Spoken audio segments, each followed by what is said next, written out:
What up, Wizards? It's Dev, back from a week of sickness and still with a touch of the laryngitis and ready to receive your tomatoes to the face. And I know you're going to want to toss a couple my way because I got a pretty tough pitch this afternoon. Over 10 years on YouTube, I've seen a lot of hated sets come and go, right? People just didn't really care about Ixalan. Battle for Zendikar was a big fat stinker. Strixhaven, nobody liked. Things like Murders at Karlov Manor took a lot of flack, and you probably shouldn't even get me started on March of the Machine Aftermath. But in all that time, I have never seen such vitriol, and in some cases, even worse, complete indifference over a Magic set as I have this new one, which is a real shame because in some ways I feel like this set was made specifically for me, and not just me.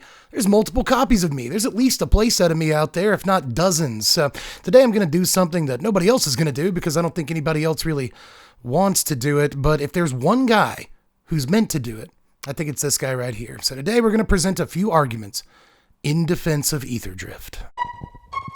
And I'm your favorite Magic channel's favorite Magic channel. Best believe that the professor go bananas for my deck tech. You know, just to be upfront here, I had a whole script I was writing for this thing for like the last 3 weeks here, but like a guy at the end of an 80s movie that's got to make a speech, I figure I'd just throw the entire thing out and speak from the heart, because there's actually a lot to say from the heart about this Magic set, which sounds weird to some people because it's just the Mario Kart set, right? But I don't really see it that way. You see, I've joked a few times here on the channel that magic is in my blood because my mother was a magician's assistant. My father was a magician, but they didn't work for one another, which is really, really weird. So I've just got magic coming through my bloodline from both sides directly into my veins. But you could say the same thing in some ways about racing, because in the early 80s, my mother was driving a Toyota Supra through the mountains of California, and a few years later, my father would be selling Toyota Supras. As a matter of fact, the first car I ever fell in love with was in the Toyota showroom with my father, staring up at a 1994 electric blue Toyota Supra with the shark body style,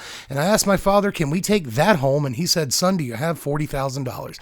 I did not have $40,000, but I still remember to this day that that was the first car that gave me that magical feeling. And I would never lose those feelings, both for fast cars and later for the art of racing itself. And to me, that's what magic is. I think that's the real question here. A lot of people ask, is this set Magic the Gathering? And I'll answer the question with a question. What is magic? And not to straw man anyone's position too much, I apologize if it seems like I am. It sure seems to me, from what I see in the comments section, not throwing shade at any one specific person here, that a lot of people think that magic is fireballs and dragons and knights and medieval stuff and Arthurian legend. And that is part of magic, that traditional fantasy aesthetic that we all came to the game for in the first place, or at least a lot of us did, is a huge part of what Magic the Gathering is. But I argue that it doesn't have to be the only thing that magic is. I have felt for a while now that a lot of the sets that we're getting are explorations of different kinds of magic. There was magic in the mythology of the Vikings when we went to Kaldheim. There's magic in the mythology of ancient Egypt when we went to Amonkhet. There's magic even in a murder mystery, in my opinion. There's magic in the cowboy set of all things, the mythology of the Old West, right? There's a lot of magic in the everyday world. I mean, just making a cup of coffee is magic when you think about it. I'm not going to go too far off on this tangent unless I end up actually doing that. But one way or the other, what is coffee if not making a potion? You are taking the beans from a plant that grows in the ground and you are breaking them down, mushing them into a fine powder, mixing it with water, filtering out the beans, taking the result of the mix and then heating it up, and maybe even adding other properties, all so that you can wake yourself up and change your brain chemistry. Doing so, you have made a potion. You have done magic in the everyday world. My point is, and at the risk of already having sounded too wooey for half the crowd or more here, there is magic in literally everything, not just casting lightning bolts and summoning goblins and such.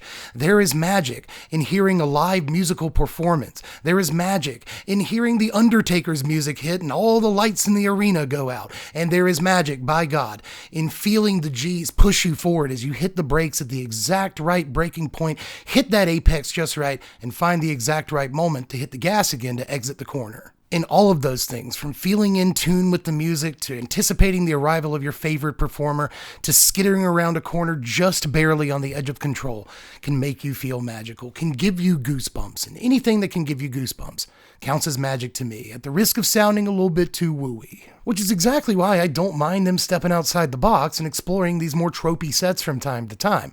From time to time being the key word there, but even sets like Duskmorn have plenty of magic in them to me. How does Freddy go into your dreams? How does Jason catch up to you just by walking? Are the Ghostbusters using science or magic? Actually, science is magic. And to bring it back to Aetherdrift, it's the same way I feel about racing. And I always have, right? Launching your car at the exact right RPMs and feeling yourself get pushed back into the seat by those Gs, but you don't have time to worry about those Gs because you have to shift again. Hitting the exact right clipping point around a corner, powering it over and feeling the wheels break away from the surface of the road and you wresting control away from that horrible catastrophe that could otherwise befall you. These are all things that have made me feel magic. I've done everything from a soapbox derby to participating in the Sports Car Club of America. I have had no less than 8 different course records on different video games over the last 20 years or so. Racing, whether it's in digital form or actual physical racing, means an awful lot to me. Every time I see Takumi Fujiwara from Initial D pass some chump using some trick of physics, I feel magic. And I know there's some people that say compartmentalize your hobbies. I say, why? I've seen a few people in the comments section argue that, hey, you grew up with Mario Kart, you grew up with Hot Wheels, you grew up with Tonka trucks, you grew up with blah, blah, blah, Pixar's cars. I don't know how old you are. And usually the comeback to that is something like, just because I played with Hot Wheels doesn't mean I want it in my Magic. And that makes plenty of sense to me. Don't worry, I get it. However, and I gotta say this because it's my final pitch, allow me this at least, I don't think it's just that you played with Hot Wheels when you were a kid. And I don't think you've just played Mario Kart with your buddies a few times. I think that racing is far more ingrained in your psyche than you currently realize. And I think that racing means a lot more to a lot of people than they recognize. And so with my last-ditch effort here, Hail Mary Pass, I'm going to try to prove that racing means more to you than you think. So...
In the end, racing has provided me with countless magical experiences. Not just the bond between humankind and machine, I could go on about that, but simple things like playing Gran Turismo with my cousins on the weekend, and then later with my friend and his father, and then later joining Sports Car Club of America with them and going out to the track every weekend and tearing up some pylons. That was a lot of fun. These are experiences that I will cherish for the rest of my life. Again, even little things like finally setting a record on a course on Drive Club I've been trying to set a record on for 9 months and just feeling the elation of it finally happening, right? There are so many little memories that I have throughout the world of racing, again, both digitally and physically, that I will cherish forever. And to me, again, that's the definition of magic. So just know you can have your opinions, right? You can voice your opinions wherever you want to. You can hate on this set if you'd like to. There's plenty of hate to go around from what I can tell, but all that said, just remember that there is someone out there for whom this set was made, and it's not just me. And hey, either way, we go back to Tarkir for the next set, so you're going to like that, right? There's nothing, you're not going to complain about that. Please don't find a reason to complain about that. Tarkir's so cool, we get to finally do it again. Either way, just know that this set, I like it. I think I've made that fairly clear here. I might be the only dude on the entire internet that likes it, but just because you don't like it, doesn't mean we can't be buds. And even if I didn't convince you with this one, and I doubt I'll convince much of anyone, I still hope that you enjoyed sitting through it, right?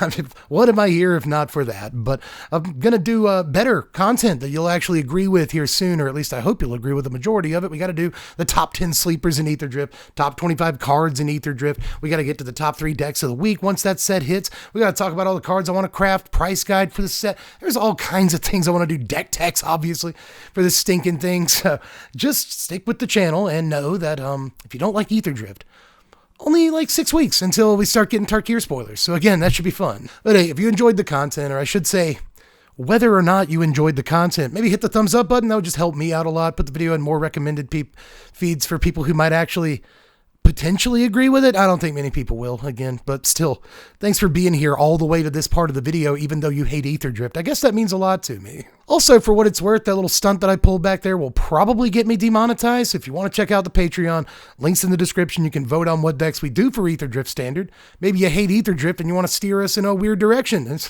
That's a pun, but it's also a thing I guess you could do for just $1 a month. But apart from that, if you really want to help out, you can leave a tip in the comment section down there. That's kind of been getting me through the last few months, and I appreciate anyone who's already done that. But if you're considering doing it, that'd be awesome. I would appreciate that too. But anyway, I guess I'm done pitching at this point. Yeah, unless you want to check me out on Twitch, link in the description for that. But anyway, I'm going to get out of here for now. Again, I really don't think that I succeeded in convincing anybody, but I did get to talk about why I like racing for like 20 minutes. So I put together that whole AMV. That was really fun. Again, I hope you enjoyed the whole thing. And even if you didn't, I guess that's fine too. Just tell me how much you hate Aetherdrift down there in the comment section, and I'll catch you cats later. I'm Dev from the place. Thanks for watching, Wizards. Spread love and be kind.